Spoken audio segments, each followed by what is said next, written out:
இந்த மனிதர்களுக்கு அல்லாஹ் அடையாளம், நம்மிடத்தில் அல்லாஹ் அடையாளம். எப்படின்னு சொன்னா, உலக வாழ்க்கையில வாழ்ந்து கொண்டிருக்கக்கூடிய சமயத்தில் நீ நல்லா தான் வாழ்ந்த, எப்படி நல்லது வாழ்க்கையை தான் உனக்கு நான் கொடுக்குறேன்.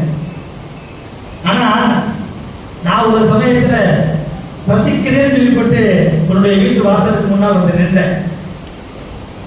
ஆனா நீ என்ன செய்ற, என் பசியை போக்கல.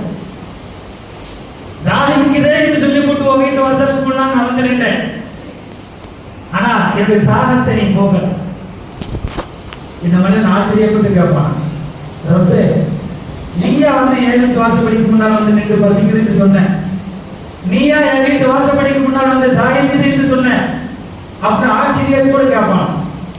அப்ப ரப்பல் ஆலமீன் பதில் சொல்லுவானா, என்னுடைய அடியான் உன் வீட்டு வாசலுக்கு முன்னால் வந்து நின்றான், பசிக்கிற ஏதாவது உணவு கொடுக்க வேண்டும்.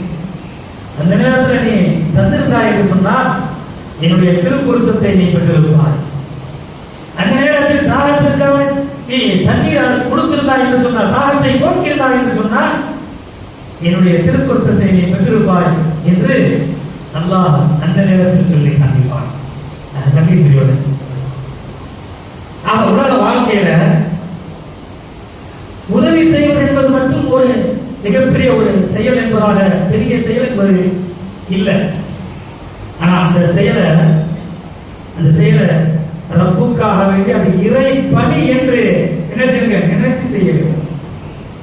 எந்த ஒரு மனிதனையாலும் அல்லாஹ் சக்தியாக போட்டிருக்காம, உலகத்தில் வாழ்கின்ற மகளுக்காரத்தில் எவ்வளவோ இருக்கு.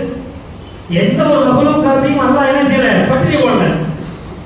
அந்த நிலையில் இருக்கின்ற அந்த செயல்பாட்டுடைய செயலை நீங்க முடிந்த அளவு செயல்படுத்த வேண்டும் என்பதைத்தான் கண்மணி ரசூலுல்லாஹி ஸல்லல்லாஹு அலைஹி வஸல்லம் அவர்கள் சொல்லி காட்டுகிறார்கள். இப்படியெல்லாம் இந்த இஸ்லாம் மனித நேயத்தை போதிக்கிறது. ஆனால் இன்றைக்கு மனித நேயத்தை மரணிக்க செய்து கொண்டிருக்கக்கூடிய காலமாக இருக்கிறது. மனித நேயமே இல்லை, அது மரணித்து போச்சு என்று சொல்லுகின்ற அளவுக்கு உண்டான சம்பவங்களாக என்ன செஞ்சுக்கிட்டு இருக்க, நடந்துகிட்டு இருக்கு. இவ்வாறு பலஸ்தீனுடைய மக்கள், காசாவுடைய மக்கள் என்ன கொடுமைக்கு ஆளாக்கப்பட்டுக் கொண்டிருக்கிறார்கள். சரியானவர்களே, நினைத்து பார்த்தால் எந்த ஒரு முஸ்லிமுடைய உள்ளமும் கருகி விடாமல் இருக்கிறார். கண்கள் குளமாக மாறிவிடும். உணவே இல்லாமல் ஒட்டி போய் உயிரிழக்கக்கூடிய நிலை இன்றைய சமூகத்தில் ஏற்பட்டுக் கொண்டிருக்கிறது.